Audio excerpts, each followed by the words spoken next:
Alright, hello. In this video, I'm going to talk about choosing your or having the top 10 MLs to actually choose from this Milestone on Radiant's glory coins. So as you saw in the last video, you can earn glory coins by just playing the game, opening chest. And in one of the rewards, you actually do get a pretty huge reward called the 5-star Moonlight Hero Selector. So 5-star heroes in 5-star Moonlight heroes in Epic7 are generally just overpowered. You can just use it in any content and it's kind of crazy. So for the Moonlight Hero Selector, you can actually choose one Moonlight hero up to successor Teiyu. So what this means is that heroes released after Teiyu are not to be chosen, and I've broken down the tier list to show you guys what you can actually get with the Selector. So yeah, let's just go ahead and look at it. Alright, right here, what we have is our Guild War ML5 Selector Chooser. So I'm only doing this in the perspective of Guild War and nothing else. No RTA, no Arena, purely Guild War. Because I am a Guild War main and other content is redundant to me. So, as you can see, since we can only choose up to successor Teiyu, the ones above here are fully unobtainable for Moonlight 5 or Moonlight Dark or Light. So we cannot actually choose the broken heroes like Lady of the Scales, Nodos, Dain, Yuha, Arunka. Yeah, these ones are all out of the picture. Instead, here in my second column, I've actually labeled out the available heroes to choose from. And right here, we have is Bellion, New Moon Luna, Imperial Enough, Zio, Last Rider Crow, Spirit Isoline, Briar, which is Syria, Urban Shadow Shu, Border Cecilia, and Haseti last. So, third column as well, if you have all of the top 10 here, these are the next available choices to choose from, which is pretty decent. I'll go through them as well briefly. In the don't pick region, is you don't pick it all because we don't use these heroes in Guild War. We just don't use it. It's only for like niche scenarios of like 1 or 2 situations. And for free, of course, this is the 6 Moonlights here, which is from RB to Dark Corvus. Can be chosen from your Moonlight Blessing Selector for new players and anyone else that has it. And Genesis Rush is just a mission you get for free. Alright, so let's just dive right in with the first hero, Belion. So for my Belion, this is how it will be built. So for Belion, this is how it will be built. I have her on 2 builds. So just let me change it up. So on the first build, what we have is Belion on a counter pursuit set with a 3F artifact. So what this artifact does is that this helps to increase additional max health damage to the opponent regardless of the hit or not. Pursuit set does amplify this additional damage proc, because here pursuit set, as you can see, it will increase additional damage by 20% of the user, then plus counter set just as a means to deter units from hitting it. So why do we use Belion so highly? Is because of free run in Guild War. So free run, as you can see here, has a passive called the defensive magic. So when attacked, you consume 4 souls to nullify your damage. And what does Belion do? Well, Belion is just too OP, where she literally stops the amount of souls acquired by the enemy by 100%. So no souls means opponent just dies, and free run is very rampant in Guild War defenses because of its high attack and the damage survival cap. So we use it to actually deter the units from actually hitting up and destroying up our Guild War offense. Alongside that, I have a second build for Belion right here. This one is a defensive build of protection and health. So this one same, you can use any artifact you want for this role. Bastion of Hope works well. You can also use back 3F, any defensive artifact, or even Aureus can work. Holy Sack. The whole idea of this build is that this is just a pure tank build, and this is just to deter opponents from having another unit to actually increase souls, and this is anti-cleave tech. Alright, next we have is New Moon Luna on my tier list. So New Moon Luna, what we have over here, I have two New Moon Lunas, two builds. One is on pure speed. So New Moon Luna, why is it so good? Is that because of this thing called her S3 called Seal. So when opponents are sealed, you will not be able to have any passive effects. So everything is gone. All the passive on S2, like let's say Solitaria has an S2 with a focus decrease in the focus, gone just like that with Seal. So on Luna, what you want actually is you want to run an immunity set, which is very important here, because on her skill set at the start of the battle, you actually grant yourself a skill effect nullifier, and this actually helps to decrease effects of the skill of the enemy from hitting you, and immunity has a secondary layer to help you. So when do we actually use New Moon Luna?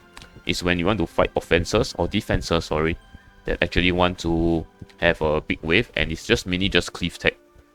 Alongside that, we have New Moon Luna on our second build, the very slow tanky build. So if you see my attacks with Genesis Ras, Ruel, and New Moon Luna, this is the build I'm actually using, similar, because of the low speed and the high tank stats. It's just to make sure that your Luna goes after all of the debuffers. So this is just very important in ensuring that your Luna does have actually the option to go after debuffers and just inflict the seal, and then they cannot cleanse. Alright, following this, what we have next is Imperial Enough, third on the list. So Imperial Enough right here. Imperial Enough is on a general full tank build with immunity. So you just want to aim for a protection set, and you can aim for as high defense and HP as possible. And as for artifact wise, you can just run Aureus, or you can run my Rise of Monarch as I have here. So the main deterrence of Enough is so important is for this passive, the penetration resistance. So the pen rest actually stops all kind of pen rest. So this is especially good when you're fighting against heroes like Genesis Ras, where your damage is unaffected, penetrating your defense, and this helps to decrease the damage of defense pen heroes by a lot. And yeah, as you can see, my attacks same. I use this to pair up with Schooner Silha and Liti to just fight Genesis Ras defenses. Alright, next on my list we have is Zio. So as for Zio has many multiple builds that you can actually use. So I just have my default full DPS build here. But alongside that, if you've seen before, I actually do run a tank and what you call it? A tank and ER build. So this is basically just having tank stats with 260 speed and some ER. So you can run something. Wait, let me just bring this up. Yep, you can run actually something like this over here. So let me bring up the speed. Yeah, like this. So you just want it to be essentially you just want it to be as tank as possible with almost 100 ER, or 100 ER is the best choice here, with 250 and above speed. And this will help you to survive some attacks from Genesis Ras when you're using it to cleave with Shepherd of the Dark Dain. Yeah, so but essentially Zio is so good also because of the passive, where at the start of the battle you actually do increase your own combat range by 2%. So this hero always takes the first turn, always, no matter what the situation is. And yeah. Alright, following this, what we do have is Last Rider Crow. So on Last Rider Crow is used mainly for fighting against Bellions in Guild War. So same, what we actually do run is our 3F artifact here on Crow. So same, you do want it on 170 plus speed with 100 ER, and you do need Pursuit set as well for this hero in order for you to do damage. So why is this hero so good is because of the passive here. When you attack, you grant yourself a barrier, and the barrier is pretty decent. It's not the best, but it's something to offset the damage. And you also do decrease your own cooldowns by 1 turn by each AoE attack you take. Alongside that, hit S3 actually decreases your own team's cooldown by 1 turn, and this can help to speed up the cycling of your team's skills in order for you to do more damage over time. And alongside that, this skill does actually ramp up your damage as you use it more and more. So yeah, very, very good hero. Immunity, Pursuit, and HP set is what I'm running right now on this hero. Following that, what we have is Spirit Eye Celine. So Spirit Eye Celine is a DPS hero in this list. So far I've all gone through is only tanks and whatnot. And Spirit Iceland is my next one, which is on DPS build. So her use is very important because of her EE here, which will give you the first soul burn for free and help to increase your damage by 50%. Alongside that, what we actually use it for in my previous videos, as you saw, is you're using against Lady of the Scale defenses, where you can actually run Summer Photogenic, and you can ignore damage share from the opponent, and from there you can just blast them away. So she has a good passive where you cannot do any more than 51% of her max health, and she has a revive and a full cleanse on herself for the enemies as well. So very decent in an offensive setup, but does use a bit of brain to actually leverage out the usage. Alright, next on my selector list I do have is Briar Witch Issaria. So Briar Witch Issaria is also same, is a cleave unit, but we use her generally in the sense to actually to proc Commander Pavel for his cleave, and the main one is just for the immortality and the chance to and the anti-revive technology here. So alongside that, she's a good cleave is because that she has a decreased defense S3 that does a AoE and unable to be buffed. So yeah, that's her main role here, and usually we just want to run her on top speed, which is essentially like so on my build. Where is it? Where's the helmet? Right here. So this is usually my build for the top speed running of Braceria. So I just go to 305. Yeah, so I just run her on 284. It's to catch up with my New Moon Luna's build, where I just need the New Moon Luna 302, and then Braceria is at 284. So you just know that Braceria would never cut my Muna. Alright, next we have on the list is Urban Shadow Shu. So why is Shu so important is because that Shu has a passive that actually causes the opponent to take injuries. So this is a good anti-bruiser and anti-HP scaling unit. And her herself is also a bruiser. So her S3 also inflicts injuries, and you actually just have a full cycling build. So you always run her on the Sweet Miracle, as well as her EE, which gives her 10 speed, and also grants herself self-stealth, but she needs to take the turn first. So the build that I want to run her usually is on immunity as well, because you're afraid of speed contesting on certain fast heroes like Genesis Rust, who might just cause her to land on the seal and the collapse. And yeah, so just speed it up. Following this on the list, what we do have is Fallen Cecilia. Fallen Cecilia is a tank, another tank on the board, and what she does is that she helps to mitigate fixed damage. So right here, 50% additional damage reduction of fixed damage. So essentially it's good against Renux, and as well as good against Belions. And yeah, so she's here just as a dark tank to actually draw aggro from any light units, like let's say Genesis Rust, Lady of the Scales.